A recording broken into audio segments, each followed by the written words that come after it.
All right.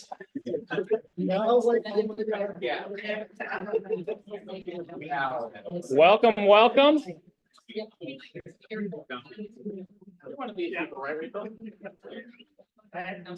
Let's get started. Happy May team meeting, everybody.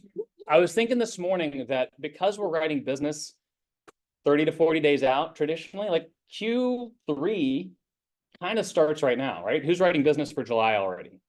A couple of us, just we're not quite there. Q2 is almost done. It's wild how quickly things happen.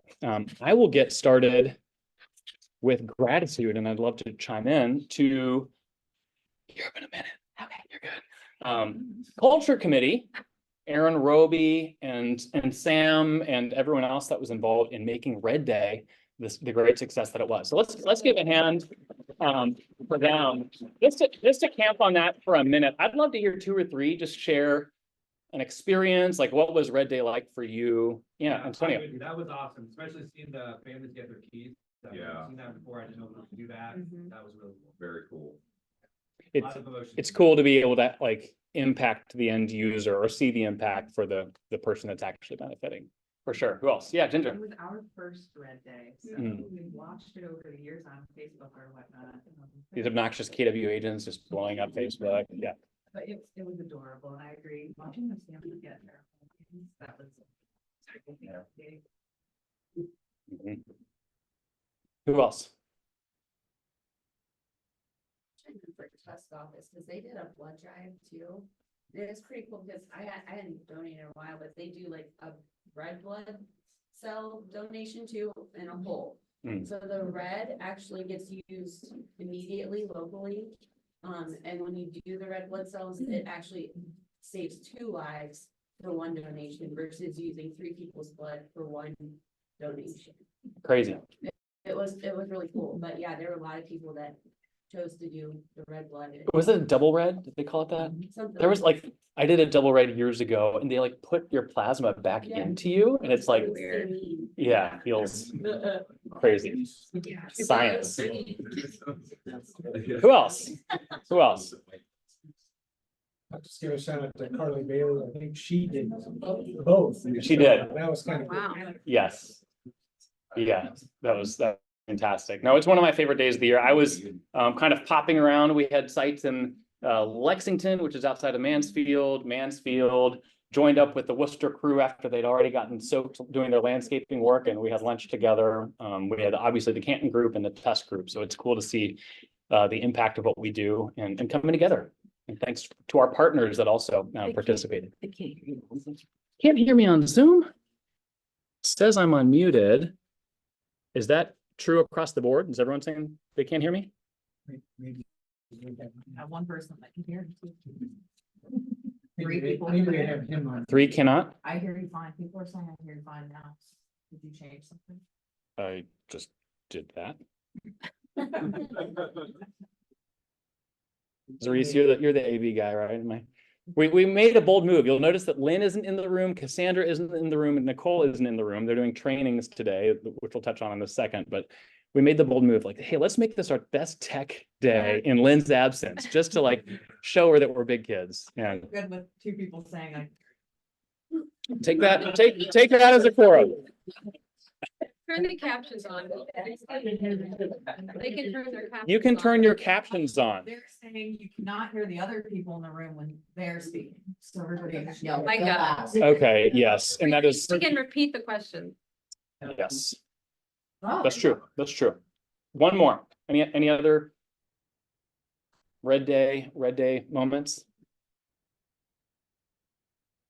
Kaylee's are both flinching over there, just kind of head faking. Great. Well, I'm grateful for you all giving your time and investing in the ways you did. And thanks again to the leadership of the Culture Committee. Like I said, Cassandra and Nicole and Lynn are doing win more deprecation training, which is a fancy way of saying the way that we move money and process commissions and all of that is changing.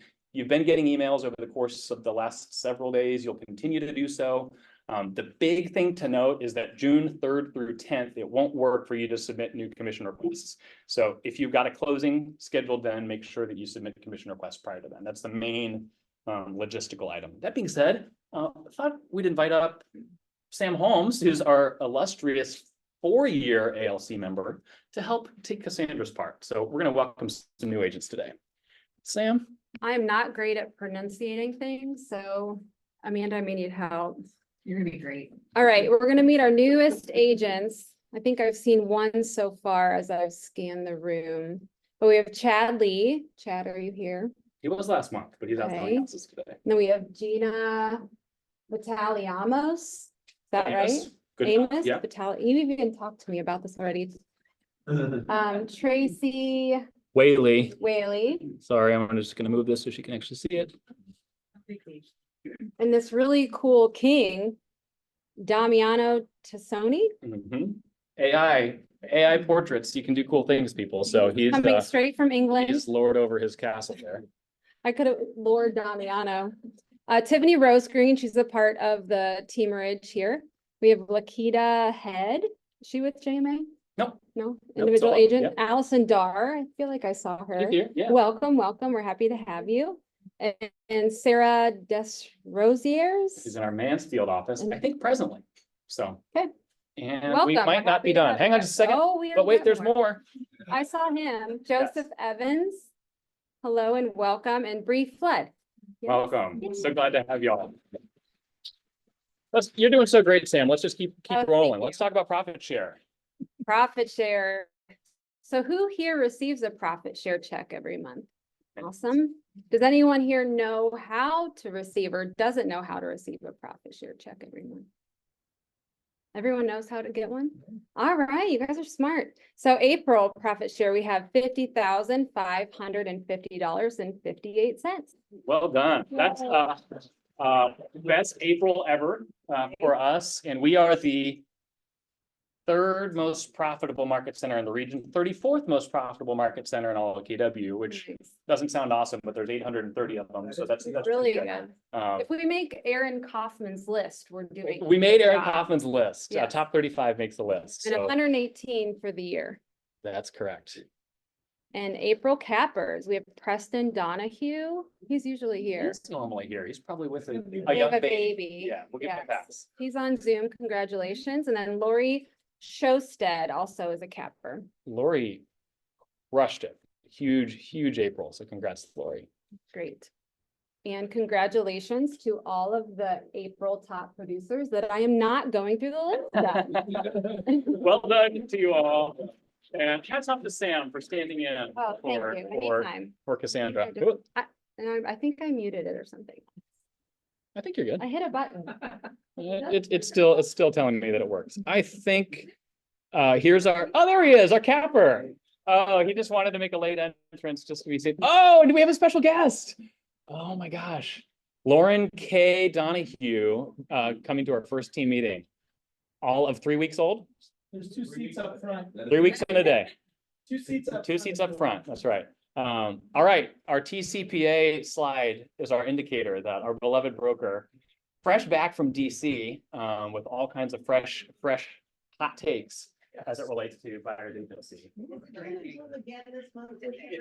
I'm hoping it's not New England, but I will say Sam, wherever you sat down, she caused trouble during Red Day.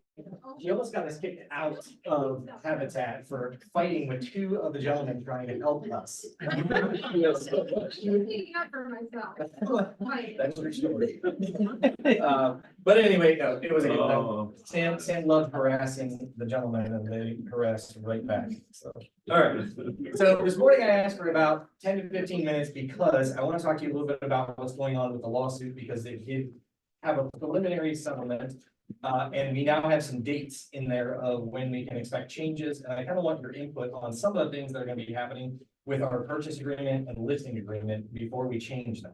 So it is going to be a little bit, but we'll get started. So one of the first things that recently came out, this is not with the settlement, but any of our rainmakers in the room, if you have a do not compete clause in your agreement, that is no longer enforceable. It is only enforceable for what they consider, I guess it would be executives, which are getting paid more than $151,164. So if any of you are It's a very getting more than specific that, number. then you might be considered an executive on your team. But otherwise, you need to remove those from any of your agreements that you have, because those have been found as not legally. And I think that's been for a while that people have been fighting those, but now it's finally come out to say, you can't have them. Is that just for realtors or is that across the board industry? You know? It's across the board. It's not just for real estate. I expect it to be a pretty long back and forth saga, lawsuit wise with regards, no, but yes, you can, but for now, Yeah, back away. for now, yeah, just don't include them. I mean, they're just saying they're unenforceable. So if Yeah. you're trying to enforce it, you're probably not gonna have an attorney that's gonna be on your side, perhaps. Yeah. So that's the first thing. One of the other things I would say is for those of you that, want to get an accreditation, you can get your ABR or your accredited buyer's representative. You can get that for free right now through the end of the year through NAR. So if you go to NAR's website, you want to get that accreditation, I think it's 2 solid days of training, but it's definitely worth it for you. Scott, would you- And I think those dates are filling up that they have They are. for it, so do it Yeah. if you're gonna do it, because I Yeah. have to wait. Today and tomorrow, Ohio Realtors, we're offering CE with it. It is from 9 AM to 4 PM. I don't know if they'll be offering it again before the end of the year. I imagine they will. That class was $150 because you were getting CE for it. The NAR class, you don't get any CE, but it's definitely worth it. Did you have a question, Anthony? Well, I was gonna touch on that. We're working on that at Star. Oh, good. So it's in the works. Yeah, so it's definitely, you used to have what they call the alphabet soup. After a realtor's name, and I know like when we got into business in the early 2000s, like that was a big thing. SRES, ABR. Yeah, to have all that stuff after you, and it's just kind of gone away, but I have a feeling it's gonna be coming back with a vengeance to help prove your value and your education to your clients. So I would say that's a free one. It definitely comes with a lot of benefits. So I would check into that. Hey, Rich, does that still have the yearly fee? It does have a yearly fee. I think it's under $200 for the yearly fee, but you get different benefits that they email you on a regular basis. There's campaigns and all kinds of good things that you get throughout the year, so it's gonna be worth it. Local board dues just came out, so those you'll be paying before June 30th. Please pay them before June 30th. Sandra's not in the room, but she is the bulldog that will be after you if you don't pay them. Unfortunately, if they are paid by the 30th of June, we'll have to have a conversation about whether you can still practice real estate with that board. But let's get into a little bit of the buyer agency. So some of the things that happened are, we now know that August 17th is the last day that the MLS can have commission involved. So if you're writing a contract before then, you're probably gonna be okay, but it is coming out of there. We have been told that showing time, because it's affiliation with the MLSs, they cannot put commission in. So that will not be something that's coming out. I talked to the region. I'm not sure if KWRI is going to come out with something or if they're going to leave all the brokerages on their own to decide. That hasn't been decided by KW yet. We need to discuss it. So I will just say that we are in discussions. We don't know if we can put it on our website. We don't know if we're going to have an internal document that agents are going to call and get it. I'm really hoping that KW, as large as they are, will have a platform for us to use throughout the country to be able to post that, but I can't guarantee that's coming. So just an FYI, August 17th is that last day. So start using these buyer agency agreements. Some thoughts for the listing agreement, and this is where I want to hear kind of some of your feedback, is I anticipate that we would have 4 different commissions on one listing agreement. And I say that because people like options, right? So I anticipate having one where we have the listing side of what you're going to get paid for KW. And then what is the buyer agent commission going to be? Somewhat like we have now. Perhaps that will be 0, hopefully not, but it could be. Dual agency, if you're going to represent the buyer and the seller, because I think we're going to see more buyers coming directly to the listing agent, and we want to make sure that you're getting paid for that. And then the last would be the most controversial, which is possibly a limited service listing, which I am not excited about. In my career, I've always been a part of full service brokerages. I'm not saying that we're going that way, but I would like your feedback to understand. I have had a few agents come to me recently and say, listen, we have to stay competitive. I want to be able to list a house in the MLS for X amount of dollars, and that's the limited service that I provide. So back in the heyday of real estate before 2008, right there at the end, there were a ton of limited service listing brokers popping up. They didn't take off. There was a percentage of people that worked with them. They didn't take off to their, what people thought they might be. But my concern is for you as agents is to say, I want to make sure that you and myself are armed with all the tools that we can possibly have. So I ask for your feedback. What are your thoughts on limited service listing, and do you understand what that is first? You don't understand? Okay. You don't understand, or you don't like it? You hate them, okay. So I think that's the general consensus, and I would say my concern is, we have what, almost 300 agents at this brokerage? So by the majority of us saying no, and if that's what we decide as a group, that means that nobody can do it. So that can definitely take us away from being the most competitive brokerage when you're out there trying to negotiate. So you hate it. Any other thoughts? Anybody like it? Anybody say no, don't do it? I mean, we can take a vote. I don't care. Go ahead. I don't like it, but I want it. And the reason I want it is to stay. So I don't like it, but I want it because I want to be competitive. I know I'm one of the persons who called you about it because I'm seeing it, and I know there are other people offering it, and you can lose somebody to somebody who's offering it because some clients or possible clients are asking for that. So though I may not like it, it's just like anything else. Sometimes we change. I want to be ahead of that and have the opportunity to do it if it's best. Well, that's what I'm asking. I Yeah, agree. Hang on, Chris. Oh. Chris was next. So. I've never liked it, but here's the thing, like, if you're against doing that limited service listing, then sell your services as a full service. It's your job to do that, but it just leaves the door open for more income, more business, if you have the option of doing limited service. I think it's very important to keep that in consideration, and that's really it. What services does it, if I haven't worked with? What services does it? So there's a disclosure that you actually have to disclose on what services that you are limiting yourself to, your representation. So you could be as simple as putting in the listing in the multiple listing service, and you walk away, and the seller does all the showings, the seller does the negotiation, the seller does everything. You can do it to where you do provide negotiation services with that seller, but you don't provide anything beyond that. So you're not there for appraisal. You're not there for inspections. You're not there for any of that. You just take care of the negotiation. So there is a disclosure. And so your client is well aware of the services that you are not providing. They have to initial that, and it's a checkbox. So it's variable. Not synced. I'm listening to it. Hi there. Good morning. So Caitlin kind of asked what I want to ask, but I want to be, so I've been around, we went through the limited service and they failed miserably, mostly and partly because. Hi.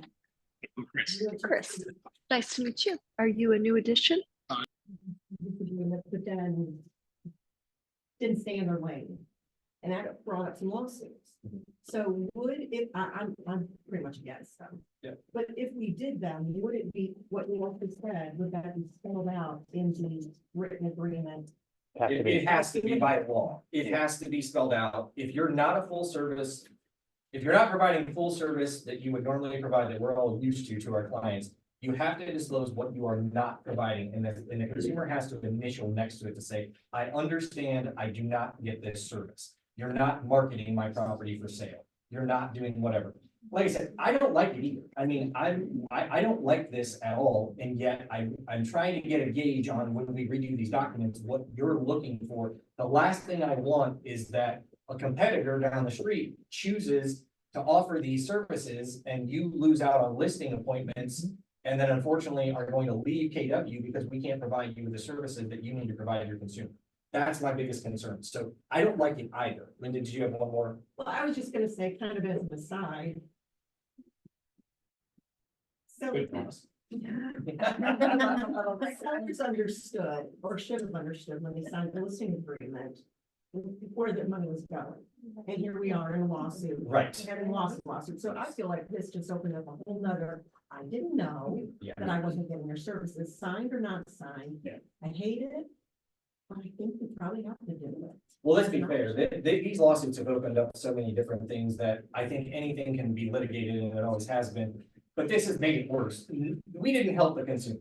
The panel of 8, that was the jury did not help the consumer at all. We all realize that.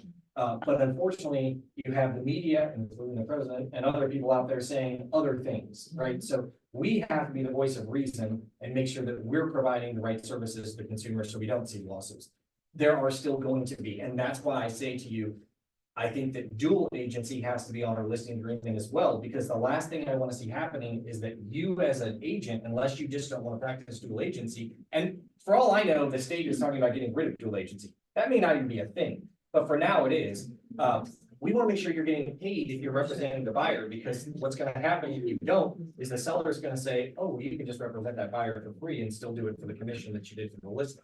We don't want to do that, right? We want to be compensated for our professionalism. So that's why I can see 4 of those. So We have a Mansfield agent saying they're competing with that now and would prefer not to have it on the initial listing agreement.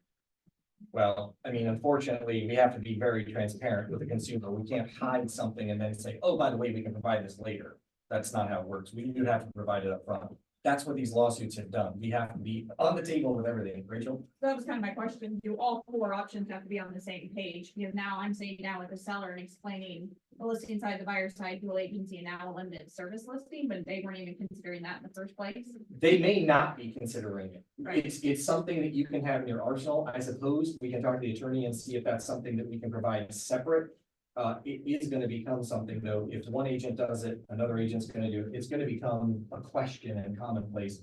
If you want another document, I certainly respect that. If it's not something that you would typically offer, but you also don't know who's shopping you. So You're kind of saying, I'm not opposed to having it as an option. I just don't want it to be a conversation point if it doesn't need to be a I'm conversation. opposed to having it as an option, Sure. but like, I don't want that to be. I'm sitting with my seller and talking. You've now about given these them- you've options, negotiated now I'm with giving them an yourself. option that really, I don't provide this, like, that's how, kind of how I would say, like, I'm not providing this limited service. Our brokerage can, if you're interested in talking to another agent about putting your list in the MLS, I'll be happy to give you. Right out, yeah. would we be more comfortable with that if we were providing limited service, that it was a completely separate agreement and an option that really was not presented? That you can pull out. Yes. Yeah, like what if our That's good. conversation is like, here's our full service, here's our full service options. And if for some reason, like right now, we have sellers who are like, we want to sell our house or we have buyers, and they're like, we're gonna sell our house on our own. Well, can I win them somewhat by being willing to offer a limited, right? But as I'm presenting to them, like, here's our full service options. But if I know that I'm heading into this conversation as a limited, well, then I'm gonna pull that one out in the first place. I appreciate the feedback. That's helpful. I think that we can use that. Linda, you're wasting your turn. And I'm kidding. Go ahead. Sorry. I know it's different. I know it's a different climate. But aside from some of the lawsuits that happened back 15 years ago when limited service companies sprung up everywhere, sellers didn't want it. They didn't take off. That's right. They either are FISBO or they're listing with you because you bring that up, so We had one company here that did a pretty decent they did. job And I at. think, so I do think it's an issue, but I'm not sure it's really, once it settles a little bit, I think they're gonna hire you for you, and like Chris said, So sell yourself. So rather than take a bunch more time, because there's other things I want to get to, but let's just take a vote if we can then. So those in favor of not providing a limited service option in our brokerage, raise your hand. And those in favor of providing that service. You guys are not helpful. I think there's a. Those abstaining. One person raised their hand twice. Well, they won't both. I just want the option. Everyone close your eyes and vote. Another kind of like option that you do both, like what she said. So I think I like Rachel's idea is what I'm saying, and I appreciate that. I'm not telling you that I'm making the final decision. We're not making the final decision today. What I'm saying is I need feedback to go back to our attorney to be able to understand what it is that we're looking to do. Yeah. That's all. So I will come back to you again once we would have something more solidified. I just need to know, am I working on something that we don't want, or am I working on something that we do want? That's all. So Keep it on a survey monkey. we can't do a survey monkey yet. There are power in numbers. People want to We hear. are constantly defending our careers. And if we all stick together, we are not going to allow ourselves to get to that point. We all know here that we work our butts off. So if we allow that to be an out for them, but then they call us 52,000 times, I feel like if I put it on a separate form, we have to offer it because we want to be competitive. But if they see that, of course, that's the option they're gonna go. with. Yeah, it's devaluing what we do as real estate professionals, and I don't like it either, and I certainly understand, we can't collude with other companies though, but we can decide what we do. I think I that, just want to say, Just one comment. One comment. Yeah. I know you didn't want to.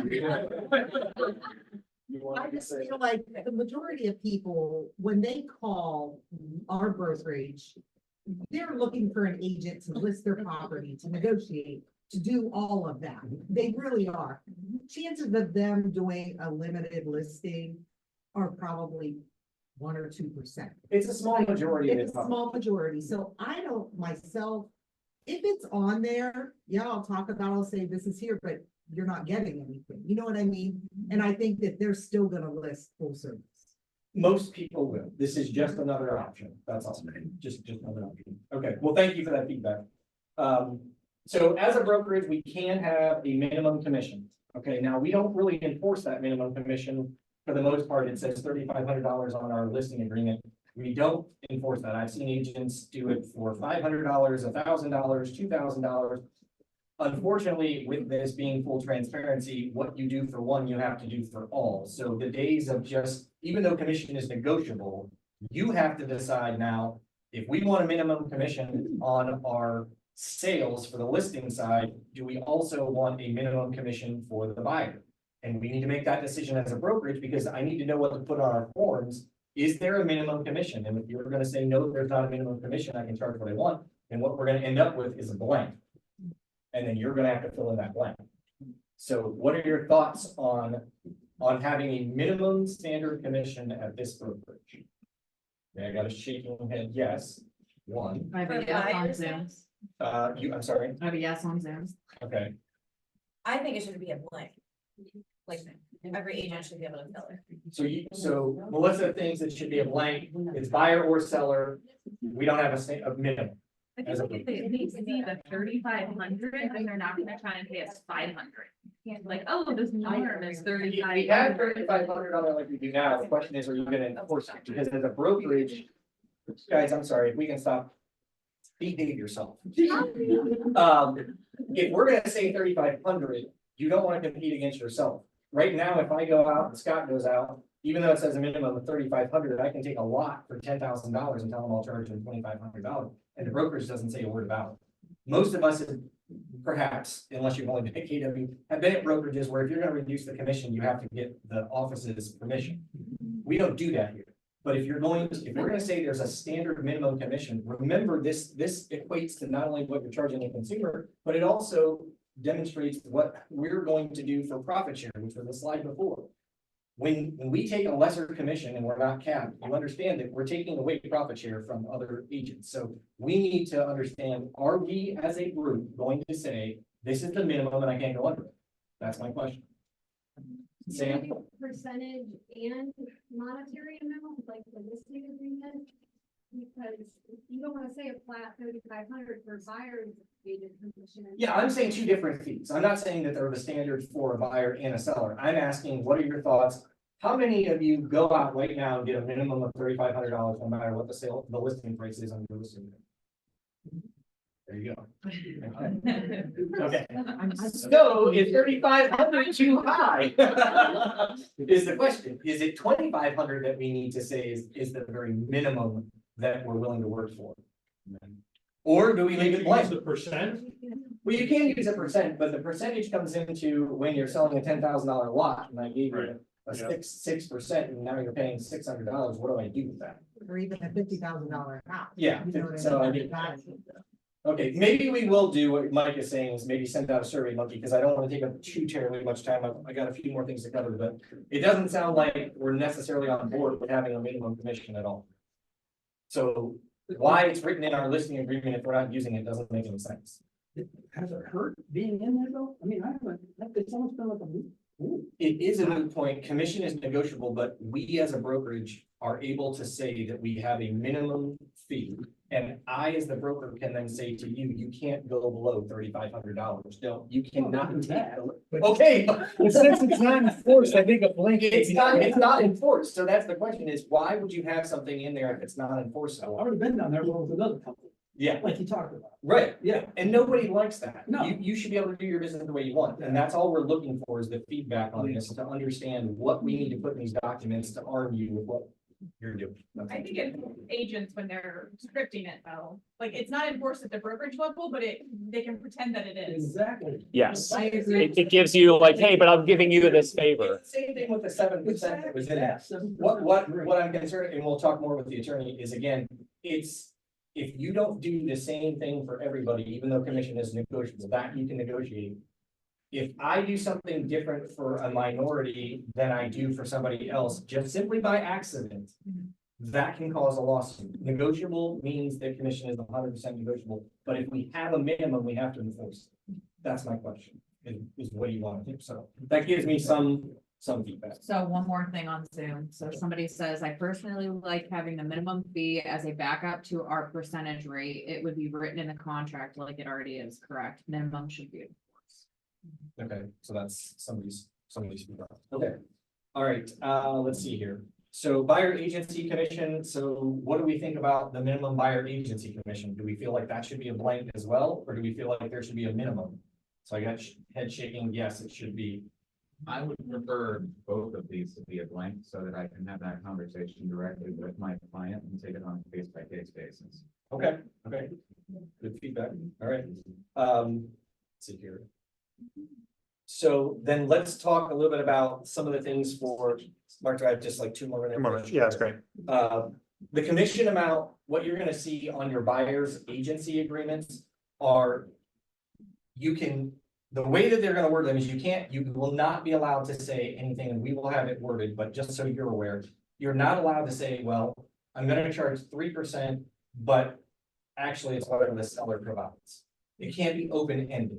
So the only thing that we can say is, I'm going to charge you X% or flat fee, less whatever a seller's brokerage would pay.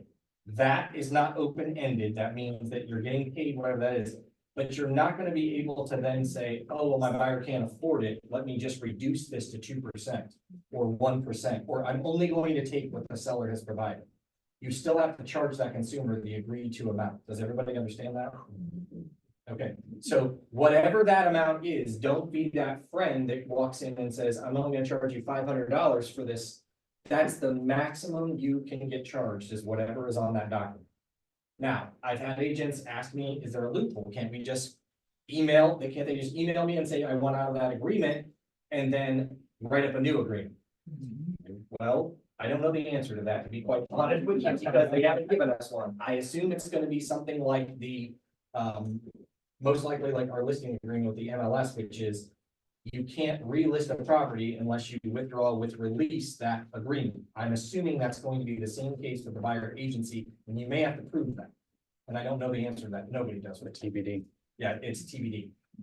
What I can say is for open houses, you guys are still good. Open houses, you do not need a buyer agency agreement. You can still hold open houses. You represent the seller. So that is still the loophole. And I suspect more agents will start to want to do open houses simply because that's a great way to get in front of buyers. And you're gonna have to have a buyer agency agreement. So when you have an open house, most likely a person, unless they're brand new coming into the market to look for a house, they're already gonna have an agreement signed with an agent. And that's gonna have to be a question. Just so I understand, when we tell our client our minimum fee is $2,500, we cannot then renegotiate that. Right. That way. As of right now, you're not allowed to renegotiate the commission once you have established an agreement. Again, agents are savvy. They've come up with the question, well, if I can just email and cancel that agreement and write another one, then I can do that. That's gonna be a lot of paperwork, and I don't know the answer to that, is what I'm saying. I know agents are smart. I know that you're gonna try and figure a way around this. I just don't know if ethically we're going to have a way around it and who we have to turn in the paperwork to. But NAR has come out and said that it's not, you may have heard Zillow, I'll segue a little bit. You may have heard Zillow came out with a 7-day showing agreement, touring agreement. It has been outlawed in many states already the day that it came out. Okay? Ohio, it will probably be outlawed simply because House Bill 466 passed the House, it's in the Senate. It was a majority vote that passed it, meaning that before you show any property, a house, any residential property, you have to have the buyer agency agreement signed. And it can't be open-ended, so you gotta have dates on it, you have to have commission on it, so there's no touring agreement, because trust me, when I heard the 7-day touring agreement, I thought, well, wait, that might be a good loophole, we can just send that to the consumer and I show them houses for 7 days. And they don't commit to me except for 7 days, that's great. Not that you can't do that with a buyer agency agreement, but a touring agreement would have been easier. Okay, so that's not gonna be a workaround, so if you've heard about that, that's not gonna happen. And then Local 15. okay, yeah, sorry, and then our purchase agreement is going to include, we made that decision, it will include the commission moving forward, because that is now between the seller and the agent, so we will make that a part of it. And then last 2 things real quick, 3 things, I guess, HUD home store registration, you're gonna start to see more foreclosures. I know Mark emailed me last night about one, I had 2 people email this morning about the HUD home store. If you think that you're going to sell a HUD home, and you don't even know when you're going to, email me, because the last thing that I want for you, and the last thing you're gonna want, is that Sunday night at 10 o'clock, when you were trying to submit an offer before midnight on HUD Home Store, and it locks you out, you're gonna try and get a hold of somebody to register you, and I can guarantee you at 10 o'clock on Sunday, I would pretty much bet the bottom dollar I'm not responding to you. Because unless. Nor should you. Right, unless I'm awake. So if I'm awake, I'll respond because I know how important it is, but most likely I'm gonna be asleep. So I will just tell you, it comes at the most inopportune time. If you think you're gonna work with people that are looking at foreclosures, email me so I can register you. You can't register yourself anymore. Hubzoo.com, there is a tech fee of $200. That is not uncommon. You'll see more and more. Auction.com will charge you a tech fee, comes out of your commission. You can negotiate that if you want with your buyer, but you are on the hook to pay that. If we're already registered on HUD Home Store, we You're good. There's like 52 of you registered under the brokerage for HUD Home Store right now. And then the last thing I'll just say is the RPAC auction is tomorrow in DeLucia in Tuscarawas, not Tuscarawas County, Trumbull County, for the RPAC for Star. So if you guys haven't got a ticket yet, I know there's one ticket that's been paid for. It's available for free if you want. Check with Eric Henry, but any other questions? So they probably took up too much time. Thanks, Rich. We can quickly have everyone sign up for HUD Home Store, or absolutely not anymore. Email Rich and he can sign you up. Yeah, you can't sign yourself up anymore. I have to sign. He said he wants you to call him at 10 p.m. on Sunday. Yeah. After midnight only. Thank you, Rich. Suffice it to say, in this moment in our industry, when you get an email from Rich or you see a class that Rich is teaching on the calendar, come because there's so much evolving right now, and it's great to have someone who's so connected to the source. All right, our friends at Cross Country Mortgage, I believe, are going to come up and do a song and dance. You're live. You're hot. Yeah, I feel It's gonna look like a little raisin in my. This Okay, okay. Well, my voice carries, so I'll kind of hold it, So really quick, we also have a ticket to the Star event tomorrow night. So if you'd like to join, Team Armbruster, because Cliff does not want to come. Just kidding, he can't come. But if you want to join Team Armbruster, we would love to have you come get me, after for a free ticket. One quick note on what Rich said, because that was just so positive for everybody. I'd love to keep talking about it all. HUD homes and bank-owned homes and foreclosures, short sales, you have to tell your lender when that is the kind of home that you are putting your buyer under contract, because we need to know that up front. We do things a little bit differently on the back end, which we probably should put a class on for. Yeah. Which maybe we'll do that in July. And the only other thing from me is, Sorry, I'm. that was Oh, yeah. horrific for me.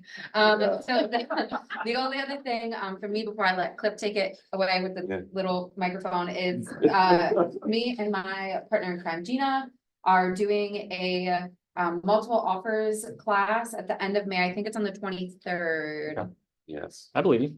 I don't, so. It's close. It's something like that, and not only are we gonna talk about all things like offer magic, how to write the best offer possible from Gina's perspective. We're gonna talk about really fun, super fun, lending tricks that can get your offer accepted too. So we're gonna talk about seller concessions, escalation clauses, appraisal gaps, using additional funds for other kind of secret sauce items in your offer. So this is gonna be a really good class to come to personally. And I'm sure Kayla can testify to this too. I've personally seen way more multiple offer situations come in the past 4 weeks in general in comparison to the rest of the year. Yeah. So this is definitely the time to kind of brush up on those skills. Oh, yeah, for sure. And one good quote that I heard, guys, this was kind of unique, is the sky is not falling, okay? It's just the weather is changing. So we all have to adapt. We all have to be, mindful of our craft and what we do and what we offer. And I know they said it numerous times before, know your worth and know what you guys bring to the table. Okay, so don't freak out, just dial in and just do you and make sure that you guys are doing what you need to do. Okay, I mean, because at cross country, that's what we're doing. I mean, we're the #1 company in the country right now, which from a transactional standpoint, and that says big things. It's because we're doing the right things for buyers and borrowers, making sure that they're aware of all their options, making sure that we get them squared away in every aspect of the transaction. I mean, that's just kind of like what we do. So I know coming up here, I think next in June, we're going to have another class. I'm kind of geared maybe towards renovation again. I know we had a great renovation class last year, but other opportunities are going to get you guys more listings and offers, for your clients. We're going to work on that. So look forward to a renovation class, I think, in June. So you don't want to miss it. Good information. I may even have our VP of renovation come and even do the class, Sandy Lunch. She's amazing. Good details, anything that we can do to help, get you guys even more deals, because you're gonna need them. All right. Thanks, guys. Appreciate it. Pass me the raisin. There it is. Pass the raisin. All right, just as a heads up, given that we had great interaction, great feedback, we're probably running about 10 minutes behind. So if you got to bolt at noon because you got a noon, I understand. That being said, if you can hang with us, that would be great. Oops, I'm moving backwards, not forwards. That's not good. No more than usual, right? Listings that pop. Check out that graphic, Amanda, on your game. So though it's been a seller's market for years, as Kate said, we're seeing multiple offers. I'm still talking with many of you who are excited about that new listing that sits. And so the market is different than it used to be. And because inventory is low, but also buyer demand is trickier right now due to interest rates and affordability and all of that, we are running into challenges as it relates to selling your listing. So we wanted to have a conversation about what can we do as more people are thinking about listing. May, June, July are always the kind of the biggest months as it relates to putting listings on the market, to help your clients, help their listings to pop. So we're gonna have, this is a two-faceted conversation. I want to invite at least Krystal up. Jake, are you coming too? She roping you into this? Join me in welcoming Krystal and Jake Tolin of Tolin Designs. Krystal has been an agent with us. Yeah, and they're in the design, build, rehab, etc. space. I'll pass this to you. Give us a little intro, and then we'll dive into myth busting. Yeah. So I'm Krystal Tolin. This is Jake Tolin. We own Tolin Designs. We opened it around the beginning of COVID, which was great timing. Who knew, right? So everybody would want to renovate about that time. We've been doing this ourselves for about 12 years.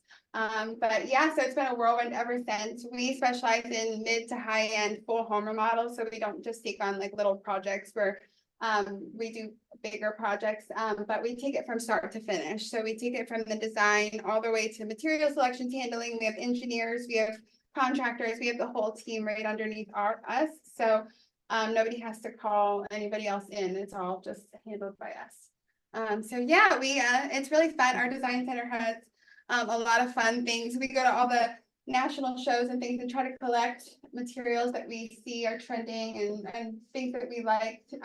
Constantly rotating things in our showrooms. So yeah. Always new and exciting. Our guys kind of hate me because I always have things coming to the door. It's like Amazon, yeah, just for designers. So it's like always something new displays being put up. So I did bring some props today to show you. Nice. Yeah. So we wanted to, we're gonna hear from some licensed agents in a few minutes about how they have these conversations. But how many of you have had a client who says, yeah, but what should I do? And you're like, well, it's dated, but I don't actually have a great answer to that. And so our hope is that having a little bit of design myth busting would help us understand what's actually likely to make a difference in this market. Yeah, so I'll do what I can. I'll give my opinion, but you know, and it's probably the next slide, sorry. Yeah. Okay, so myth number one, just things that I came across just this month. People are always saying, that they're afraid to put big prints or big tiles into small spaces. So, and that is completely a myth. So big tiles, even your backsplashes and things, the less lines, the better. So I tell them, so actually that makes the space seem bigger. So I actually recommend doing bigger tiles in smaller spaces, and even the full backsplashes, things like that are really trending right now. People don't like grout, usually the maintenance of it. So the less grout, the better, I guess, is what we're seeing. That's helpful. Myth number two, this is a fun one. So, and I brought a book, but because I'm a visual person. So all the new hardware and all the new faucets this year are all mixing metals. So you're not seeing all golds in the kitchen. You're doing blacks and golds, or you're doing chrome with golds. There are rules to this. So don't put like satin nickel with gold, chrome. Things that are too Who would close ever? together. Gosh. So I see things that make me cringe when I walk in a house, but yeah, it's getting a little more free and lax. So, and we're seeing a lot of cool new trends where they're kind of mixing things together. So, yeah. Myth number three, I love HGTV. That's sarcastic because every house I go into, they're always referencing something on HGTV. That is not true, but they are always wanting open concept, everything open concept. That was the trend for a while. I am very much seeing since COVID and we were all stuck together in one room, I'm seeing that is not the case, that they kind of want these partitions. There's also, you don't have space for putting your cabinets on walls. You don't have an office space to close off from the kids.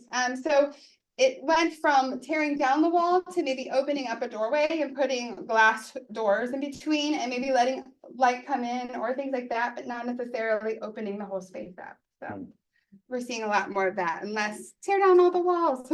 I'm married to an introvert who hated the open concept rage. I need some Yeah. space. I like having contour to. Yeah, there's Yeah. Walls. Well, yeah, that's right. White is boring. So actually, I mean, you probably have seen this. White has been, people are doing white from top to bottom. And then we'll go to the opposite one.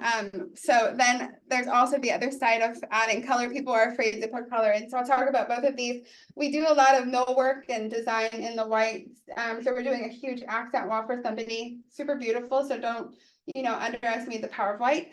But then also, if you're telling a seller, I'm not a fan of, there's been a lot of gray, a lot of flips. We've seen them. We all know exactly what they are as soon as you walk in, and we all hate them. So I tell them, give it a little bit of personality, throw in the greens, throw in the pops of color, give it some warmth, because you don't know.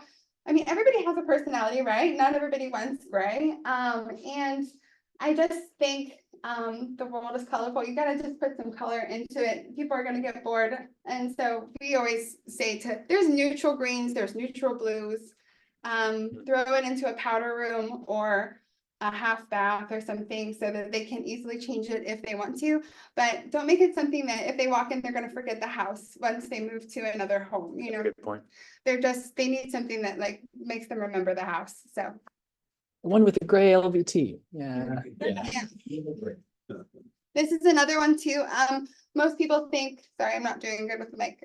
Most people think that you pick the paint first, but I always pick the paint last because, so we pick flooring, cabinetry, trim, everything else. And then at the end, we kind of see what the room needs. So if it's a lot of yellow tones and things like that, then we try to bring out the cooler tones, and vice versa. So paint's the easiest thing. So I always tell them to wait until everything else is selected and then go with the paints. Interesting.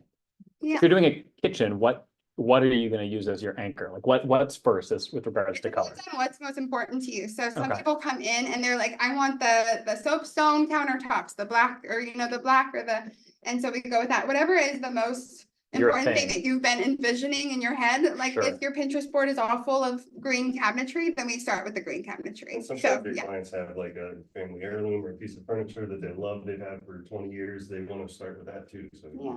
Yeah, Yeah, makes it hard, but yes. it's interesting. Interesting.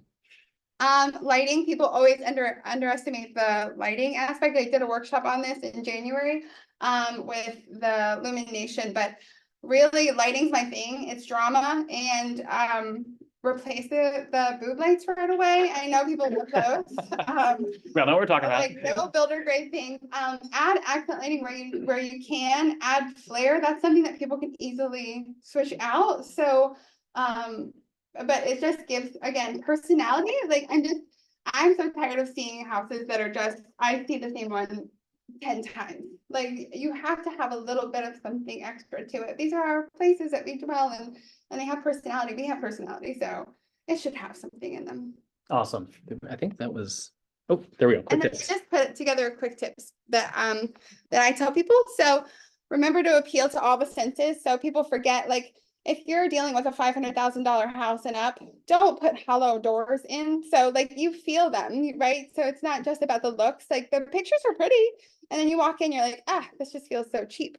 Don't just focus on one room. So if they have a budget, say of 50,000, and the house is pretty outdated, don't make this modern kitchen and then leave the shade carpet in the rec room, right? So like, put $20,000 into the kitchen, do a nice rehab, but see the rest of the house through, you know, because if you see that it's all done in one space and it wasn't cohesively done at one time, then they can see all the work that needs to still be done, right? So have an overall feel. Find some way to make the space unique. I'm all about just finding that one thing that like gives, you walked into all these houses and they all have this like little different thing. So draw that out of the house. Opt for function as well as design. I've gone into flip houses where they forgot to put closets in. So they just like you, and people notice that stuff. They start to envision themselves living there and then they're like, where am I gonna actually like put my stuff? Or there's no pantry or there's no, so think about that. And I already touched on builder grade cosmetics. That's also like the frameless mirrors in all the bathrooms. Take those out, put a fancy mirror in. These are easy upgrades. Put a fun light in instead of those lights that glare into your eyes, things like that. And don't just always go with what's trending. I tell people this all the time. I know that you're speaking to a different client. A lot of my clients are forever homers, but I do have one right now that's considering selling in the next year or two. But things have changed so quickly too. And don't just go with like the white kitchen with the white countertop. Somebody's going to like what you choose mostly. I can't say that for everybody. I'll steer, but there are so many different personalities that usually, you know, you're going to appeal to somebody out there. So I know different kind of perspective, but my clients are a little bit long-term in their homes, which I'm probably your enemy then. But yeah, no, so those are tips and things I talk to my clients about a lot, so. Awesome, really good. I'm just seeing how this could enhance your listing presentation to just, whether it's in the presentation or things back of mind, just ways, again, as we talk about bringing value and showing value, more than just like, yeah, make sure you clean up and get some good photos. Yeah, I This is just great. brought a few of like our hottest reselling things, like white woods, obviously are really in. Matte finishes and textures, like things that are like more organic right now are really in. Cambria has these countertops. Again, this is the senses where you feel them rather than it's just a design. It actually has some copper in them. So people are really liking, like people come in and they just like touch everything, which is why like my whole place is full of fingerprints. So if you ever have a crime or something, come to my fireplace. So this is Decton. So this is this is where they do the induction, where you can cook on your cooktops and things. This is very heat resistant. And then lots of golds are really in, of course, which I'll talk to people and either they hate gold because they grew up with it in the 70s with their moms or they love it. So that's still very much in, but there's the brassy gold and the satin bronze and things like that. So I also tell people, like, if it doesn't match, it doesn't, you just have to watch the golds and the metals. So, yeah. Nice. Well, thank you. Really appreciate it. Let's give a hand to Krystal and Jake. My heavy bag. Yeah, seriously, all the materials. Thank you, All right, guys. part two, Melissa and Rachel, come on up and you guys get to share the raisin. We're just gonna call this the raisin. The raisin. Copyright, but some talks. The raisin. In the vicinity. That was great. We just did a new kitchen, so as she's talking, I'm like, how do we do? Did we make those good choices? All right, so you guys likely all know at least who Rachel and Melissa are, but quickly tell us who you are so we get that out of the way. I'm Melissa, that's Rachel. That was quick. That was quick. That's great. Melissa's ID, in case you guys need to know. So they list like 800 houses a year between the two of them. And so I wanted their perspective. I'm making that up number up there. But wanted to hear from pros and how are they having the what to do to get your house to what it needs to be sorts of conversation. So a few questions, just to get you guys started. What yikes mistake do you see most commonly in newly listed homes that you cringed at? Knickknacks. Okay. I'm just kidding. No, you're not. Because probably just a house full of stuff and then people thinking like, oh, we should use this for staging or. My precious moments collection will be just. Yeah, that's the hardest part. I would say don't rush to the market. Take a breath, take a minute, like, let's actually walk through the house with an idea. Let's come up with a plan of like, what can you do as the seller? What can we maybe opt out of, that type of thing, but let's not, I gotta hurry to get the house on the market tomorrow, and so we're just gonna skip over doing some prep work to the property. Like, let's take a moment. Script. But Rachel, it feels like now's the time to sell. I know things are hot. I'm worried that if we wait a few weeks, that we'll miss out on the heat of the market. How are you engaging with the person that just feels What like? I would tell you is that I bet we can sell faster and probably for more if we take a week or two and actually get the properly ready to list and put on the market. Good. So the homeowner that's like, hey, I'm not prepared to put $50,000 into my house, but we acknowledge that it's not exactly perfect. We have a little bit of money and we're willing to do a little bit of work. What are the 1, 2, 3 projects that both of you guys recommend can get the highest ROI, is going to make the biggest difference in helping a listing to sell? Rachel.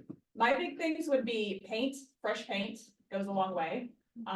There's a lot of kids in a lot of houses and you can tell how tall they are by where their fingerprints land. Yeah. So a fresh coat of paint in a room is gonna make a huge difference. As Krystal said, you maybe put some color in it. I'm one that says go neutral.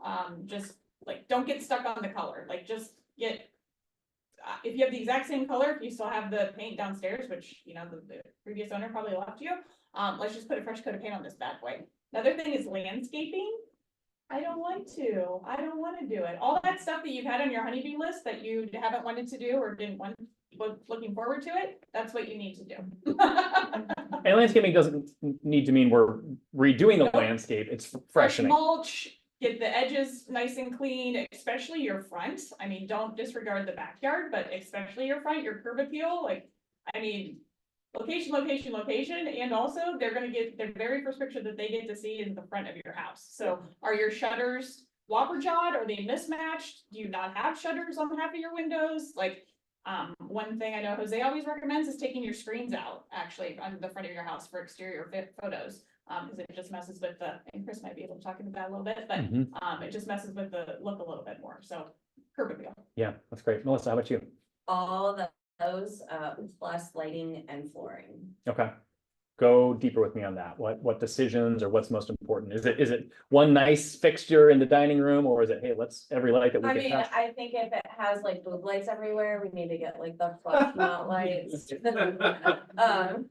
The boob lights are the best, especially the gold ones, but, and not everybody can paint. So like, if you don't have experience with painting, you don't do it, because if you have gray paint all over the ceiling, or you use flat paint on the wall and you should have used, I mean, just be a source for your clients. I think that's the most important thing. Well, that goes to your budget. If you've got a little bit of money to spend, but you're not gonna spend $50,000 to remodel the house, you know. Getting someone who knows what they do to get a fresh coat. Yeah. So obviously staging in a professional sense is an option, but short of the professional option, let's talk about getting it ready to look nice from a you know, DIY staging standpoint. What do you guys recommend? What's most important for them to keep in mind when prepping the house? I think once we have the listing signed, we just go through the list with go through the house with them and we come up with a honey-do list. If, you know, I tell sellers we have one time to make a great first impression.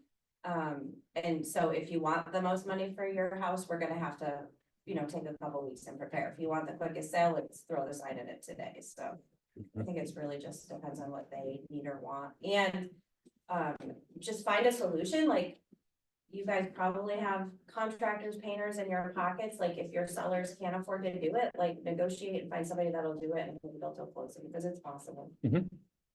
One script we used to use was, you're in a beauty contest and a pricing war. Ooh, that's as a good. seller. Yeah. A little bit less in the pricing war conversation right now, but you are still in a beauty contest. So your house is going to be compared to, and it's gonna be called, just like Krystal said before, every house gets remembered, right? When you're with a buyer, they're like, do you remember the house that had the red bathroom? Yeah, it's usually not remembered for great things. It's the thing. Yeah. You guys recommend staging, like, do you stage every home, even if it's like an estate or it's already vacant? No. So quick staging tips on my end of things, and this is more like photography than anything else. We have a general rule, like for every 18 inches of a kitchen counter, there should be one item on it, only one item. I understand that you live in this house and you're still here and all that kind of thing. So like, you can hide it underneath the kitchen sink for while we're in there to take pictures, and then you can bring it back out. That's fine. But like, too much stuff, and like the knickknacks that Melissa was talking about before, gets cluttered. We're looking at pictures like this big on our phone. Like, I get stuck looking at all your crap and all your cookie jar collection than I do actually seeing your house and what color your cabinets are and things like that. So limiting things like that. Stupid stuff like making sure the toilet seat's down when you take your pictures. I know that sounds right. Removing a trash can when you're taking the photo. Removing dog dishes or pet dishes of any kind.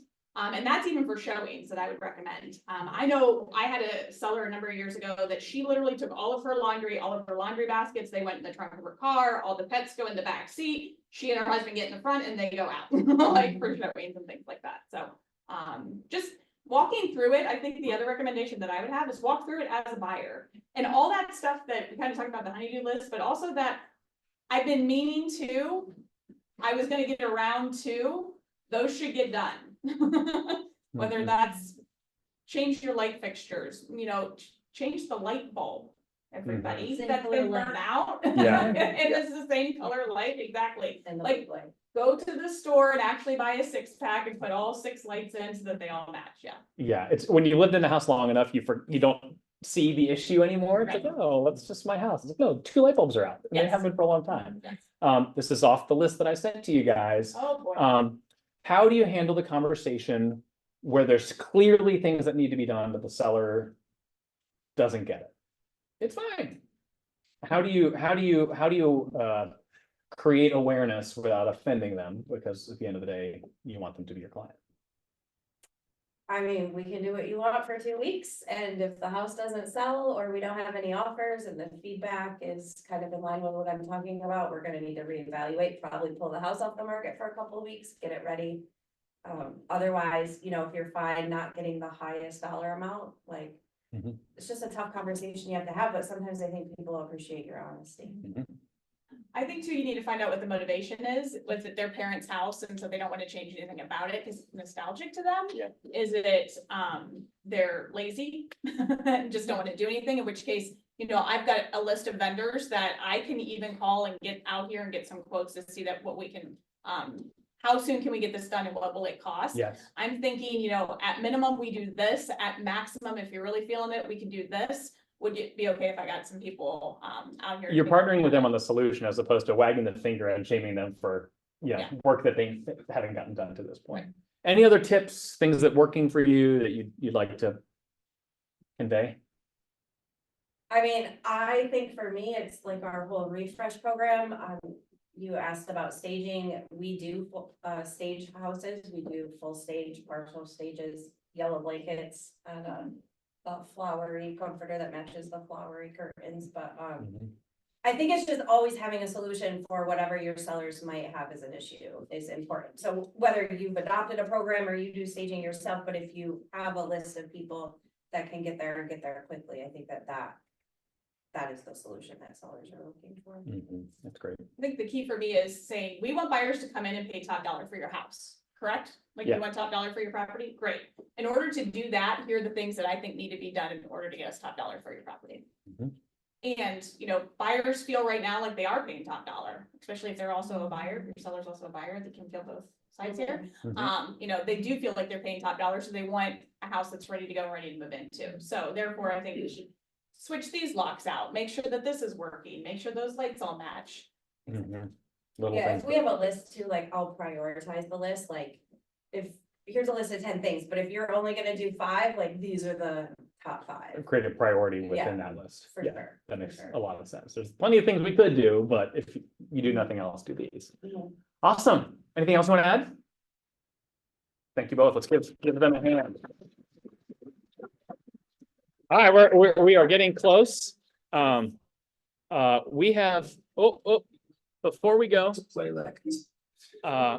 I know we're running long, but there's a cinematic masterpiece I want you guys to take in for just a brief minute here. It's gonna tug on your heartstrings. You're gonna laugh. You're gonna cry.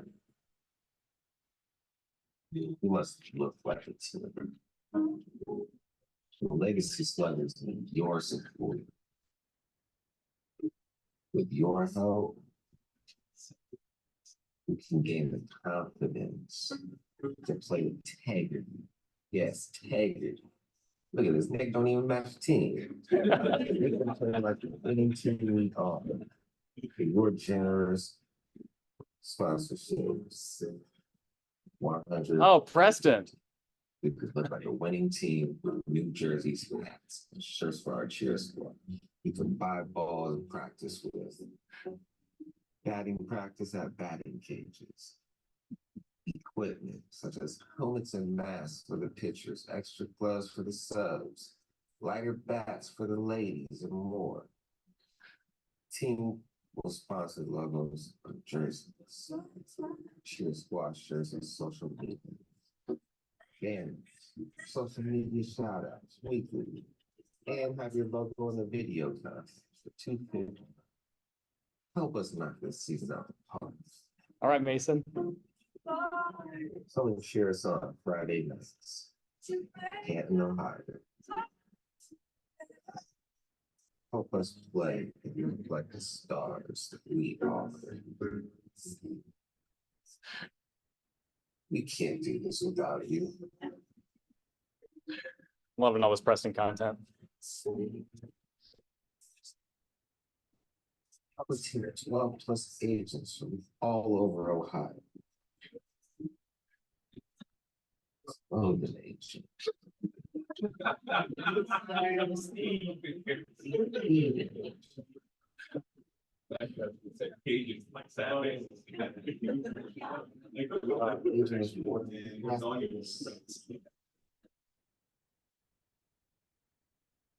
Some agents water.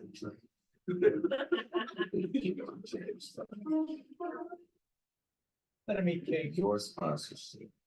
$100 to $250. We can turn this into a winning team. I got their own hashtag. Zarice. That was fantastic. Fantastic.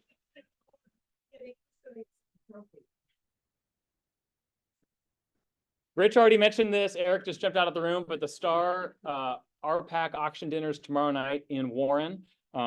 Tickets are still available. Antonio, you and Zarice with YPN Disco Funk Skate Party. 2 weeks from today, YPN and our Star affiliates are putting on this brand new event. It is themed, so we are encouraging a disco funk coming afros if you want. We are gonna, I know it's skating, we have walkers for everyone saying, I can't skate, I got you covered. We have prizes, we're gonna give a prize to the limbo winner, we're gonna do speed skating with races, couples, backward skating, And I think we're gonna have an award for the fast track. So When you say walkers, you mean you permit people to walk or you provide walkers to people who are? You can see a little walker. Oh, I am in. That's legit. Education committee. So our ALC leads committees, our education committee meets in 20 minutes here. So if you want to provide input to what we're doing to help make our training experience excellent, come join us. It's every second Tuesday of the month after team meeting. Rich's buyer agency class, I already mentioned it before, but if he's teaching it, you should come. It is crucial. And then education day. We had a great first education day with self-defense and yes, business essentials. Thank you, Caitlin. We're going to do a buyer agency agreement role play. It's going to be interactive skill building. And then we're going to talk about time management. Yes, I know what Jeff Glover says, but what do our top producers actually do in managing their time in winning in this business? So that's coming up on Tuesday, May 28th. I think that's what we got. I said 10 minutes and it's 10 minutes. So thank you all. Grab some food. I said pizza. I don't know if it's pizza or not. It's pizza. Talk with someone you don't know. And thanks for your time and attention.